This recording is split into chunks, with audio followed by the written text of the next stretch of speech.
आप अगर वीकेंड पे कुछ टेस्टी लेकिन ईज़ी रेसिपी ट्राई करना चाहते हैं ना, तो ये जीरा राइस और दाल तड़का की रेसिपी को ज़रूर ट्राई कीजिएगा। ये बिल्कुल ढाबा रेस्टोरेंट स्टाइल बन कर के तैयार होती है और इसे आप मात्र 20 मिनट में बना कर के तैयार कर सकते हैं। तो चलिए फिर बिना देर किए रेसिपी को शुरू करते हैं। तो इसके लिए मैंने यहाँ पर एक बाउल में 2 ग्लास चावल ले लिया है। चावल मैंने यहाँ पर लंबे दाने वाला लिया है। आप चाहे तो रेगुलर राइस का भी इस्तेमाल कर सकते हैं। इसके बाद इसे हम अच्छे से 2 से 3 पानी से धो लेंगे जब तक कि चावल बिल्कुल साफ ना हो जाए और इसके बाद इसे हम इस तरीके से ढक देंगे। पानी इसका मैंने बिल्कुल निकाल दिया है और अब हम यहाँ पर ले लेते हैं दाल। तो मैंने यहाँ पर लिया है चना दाल। वैसे तो ये चना दाल से ही दाल काफ़ी अच्छी बनती है, लेकिन अगर आप चाहें तो अरहर दाल का भी इस्तेमाल यहाँ पर कर सकते हैं।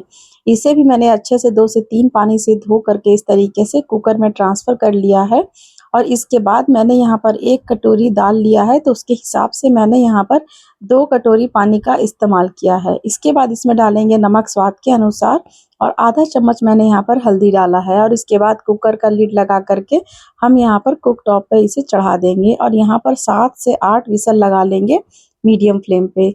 7 से 8 विसल लग चुकी है और अभी कुकर का प्रेशर रिलीज़ नहीं हुआ है, तो इसे हम ऐसे ही छोड़ देते हैं और चलिए तब तक इधर हम जीरा राइस बना लेते हैं। तो इसके लिए मैंने यहाँ पर एक कढ़ाई में तेल ले लिया है। तेल जब अच्छे से गर्म हो जाए तब इसमें हम 1.5 चम्मच जीरा, 1 इंच दालचीनी का टुकड़ा, 2 इलायची और 5 लौंग मैंने इसमें डाल दिया है। साथ में 1 तेजपत्ता को भी इसमें मैंने ऐड कर दिया है। यहाँ पर तेल थोड़ा ज़्यादा ही गर्म हो गया था, तो मैंने यहाँ पर थोड़ा-सा गैस को कम किया है और इसके बाद इसमें मैंने डाला है 4 हरी मिर्च को स्प्लिट्स करके और इसके बाद मैंने चावलों को जो 10 से 15 मिनट के लिए छोड़ दिया था ना, तो यहाँ पर आप देख सकते हैं चावल का टेक्सचर कितना बढ़िया हो गया है। तो इस तरीके से आपको 10 से 15 मिनट तक भिगो करके छोड़ना एकदम ज़रूरी है और इसके बाद इसे हम लगातार चलाते हुए 2 से 3 मिनट तक हाई फ्लेम पे इसी तरीके से चावलों को भूनेंगे। ये स्टेप करना एकदम मस्ट है, तभी आपके जो चावल है ना एकदम खिले-खिले बन कर के तैयार होंगे और जब चावलों में बढ़िया सा शाइन आ जाए तब इसके बाद इसमें हम डाल देंगे नमक स्वाद के अनुसार और नमक डालने के बाद भी इसे हम बढ़िया से मिक्स करेंगे।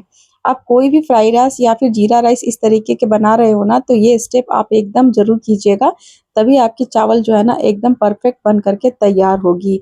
और यहाँ पर मैंने 2 ग्लास चावल लिया था, तो उसके हिसाब से यहाँ पर हम 3.5 ग्लास पानी ऐड करेंगे। खिले-खिले राइस बनाने के लिए ये परफेक्ट मेज़रमेंट है, ना कम ना ज़्यादा, बस इतना पानी डाल कर के इसे हम ढक देंगे और थोड़ी देर के लिए बीच में एक बार इस तरीके से स्टर ज़रूर कर लीजिएगा ताकि सारी चीज़ें बढ़िया से मिक्स हो जाए और इसके बाद इसे हम ढक देंगे कम से कम 2 से 3 मिनट के लिए। बीच में एक बार आप इसे चेक ज़रूर कर लीजिएगा और यहाँ पर आप देख सकते हैं चावल में पानी पूरी तरह से सूख चुके हैं और काफ़ी अच्छे से ये चावल कुक हो गए हैं। यहाँ पर आपको हल्के-हल्के इस तरीके से थोड़ा-सा ऊपर-नीचे चावलों को कर देना है और इसके बाद इसे हम ढक देंगे और इसे उतार करके साइड में रख देंगे। अब इसे हम बिल्कुल भी छेड़ेंगे नहीं, थोड़ी देर के लिए इसे बिल्कुल ऐसे ही छोड़ देंगे ढका हुआ और इधर अब हम दाल को चेक कर लेते हैं। तो यहाँ पर आप देख सकते हैं कुकर का प्रेशर बढ़िया से रिलीज़ हो गया है और दाल को इस तरीके से आप ज़रूर चेक कर लीजिएगा। देख सकते हैं दाल पूरी तरह से ये गले हुए भी नहीं है और कच्चे भी नहीं है। इस तरीके का ही आपको टेक्सचर चाहिए इस दाल तड़का के लिए और इधर मैंने एक पैन में 1 टेबलस्पून के करीब सरसों का तेल ले लिया है। तेल गरम हो जाए तब इसमें हम डालेंगे 1 तेजपत्ता, जीरा और ये सारी चीज़ें जब चटक जाए तब इसमें हम डाल देंगे प्याज को। यहाँ पर मैंने एक बड़े साइज़ के प्याज को स्लाइस करके इस तरीके से कट कर लिया है और इसमें ऐड कर दिया है और इसे हम अच्छे से गोल्डन ब्राउन होने तक के लिए भूनेंगे। जब प्याज का कलर इस तरीके का हो जाए तब इसमें हम डालेंगे टमाटर। तो मैंने यहाँ पर 1 टमाटर को रफली इस तरीके से कट करके इसमें ऐड कर दिया है और थोड़ा-सा नमक इसमें ऐड कर दिया है। नमक थोड़ा ध्यान से ही डालिएगा क्योंकि नमक मैंने दाल में भी डाला है, तो उसके हिसाब से यहाँ पे नमक को आप ऐड कीजिएगा और थोड़ी देर इस तरीके से टमाटर को सॉफ्ट होने तक के लिए हम इसे भून लेंगे और इसके बाद इसमें हम डालेंगे 1 चम्मच अदरक लहसुन का पेस्ट और यहाँ पर हम इसे 1 मिनट के लिए बढ़िया से भून लेंगे ताकि अदरक लहसुन का कच्चापन बढ़िया से निकल जाए। अब हम इसमें डालेंगे कुछ सूखे मसाले। तो मैंने यहाँ पर लिया है 1 चम्मच धनिया का पाउडर, आधा चम्मच जीरा पाउडर, 1/4 चम्मच काली मिर्च का पाउडर, 1 चम्मच लाल मिर्च का पाउडर, आधा चम्मच कश्मीरी लाल मिर्च और आधा चम्मच गरम मसाला डाल करके मैंने यहाँ पर थोड़ा-सा पानी इसमें ऐड कर दिया है और इन सबको हम बढ़िया से भूनेंगे।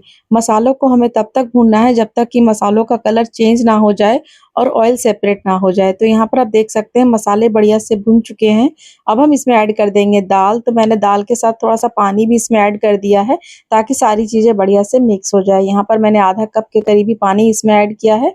आपको जितनी ज़रूरत हो उसके हिसाब से पानी यहाँ पर आप ऐड कर सकते हैं और इसके बाद इसे हम बढ़िया से मिक्स कर लेंगे हाई फ्लेम पे और दाल में एक बढ़िया-सा उबाल लगा लेंगे। जब दाल में इस तरीके से उबाल आए इसे हम ढक देंगे और 1 मिनट के बाद जब इसे हम चेक करेंगे तो यहाँ पर आप देख सकते हैं दाल हमारी परफेक्टली कुक हो गई है और यहाँ पर आप चाहे तो दाल की कंसिस्टेंसी को एडजस्ट कर सकते हैं। मैं यहाँ पर अभी गाढ़ा दाल ही रहने दे रही हूँ। अगर मुझे ज़रूरत पड़ा तो मैं बाद में इसमें गर्म पानी ऐड कर दूँगी।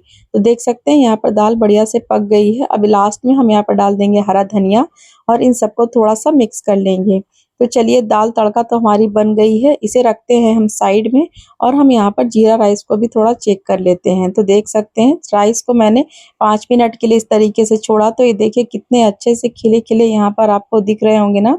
तो इस तरीके से चावलों को बना करके थोड़ी देर के लिए आप ज़रूर छोड़िएगा, तभी चावल बढ़िया से सेट हो जाते हैं और इसके बाद इसमें हम लास्ट में डाल देंगे हरा धनिया और इन सबको हम बढ़िया से मिक्स कर देंगे। वैसे तो ये जीरा राइस कंप्लीट है लेकिन मैं आज इसमें कुछ ट्विस्ट देने वाली हूँ, तो इसमें हम ऐड करेंगे कुछ स्पेशल तड़का। तो तड़के के लिए मैंने यहाँ पर लिया है एक तड़का पैन और इसमें डालेंगे 1 चम्मच घी और इसके बाद इसे बढ़िया से पहले मेल्ट कर लेंगे। जब घी मेल्ट हो जाए तब इसमें हम डाल देंगे 1 टेबलस्पून काजू और 1 टेबलस्पून किशमिश और इन सबको हम बढ़िया से अच्छे से भून लेंगे। यहाँ पर हमें लाल होने तक इस तरीके से इसे अच्छे से फ्राई करना है और इसके बाद इस तड़के को डायरेक्ट हम राइस में लगा देंगे और यहाँ पर इससे अच्छे से मिक्स कर देंगे। तो यहाँ पर आप देख सकते हैं हमारी ये खिले-खिले जीरा राइस बन करके तैयार हो गए हैं। आप जीरा राइस को किस तरीके से बनाते हैं मुझे कमेंट करके ज़रूर बताइएगा और अगर आपने पहले कभी इस तरीके से जीरा राइस नहीं बनाया है ना तो मेरे स्टेप बाय स्टेप रेसिपी को फॉलो कीजिएगा। परफेक्ट रेसिपी बन करके तैयार होगी और ये इसका टेस्ट अगर आपने एक बार इसे बना लिया तो हर वीकेंड पे आप इसे ट्राई करोगे। तो देख सकते हैं मैंने यहाँ पर थाली लगा लिया है। मैंने इसे बिल्कुल सिंपल ही रखा है इस तरीके से जीरा राइस और दाल तड़का को थोड़ा-सा मैंने इसे प्याज के साथ सर्व किया है। आप चाहे तो अपनी मनपसंद किसी भी चीज़ के साथ सर्व कर सकते हैं। वीडियो कैसी लगी मुझे कमेंट करके ज़रूर बताइएगा। अच्छी लगी हो तो वीडियो को लाइक ज़रूर कर दीजिएगा।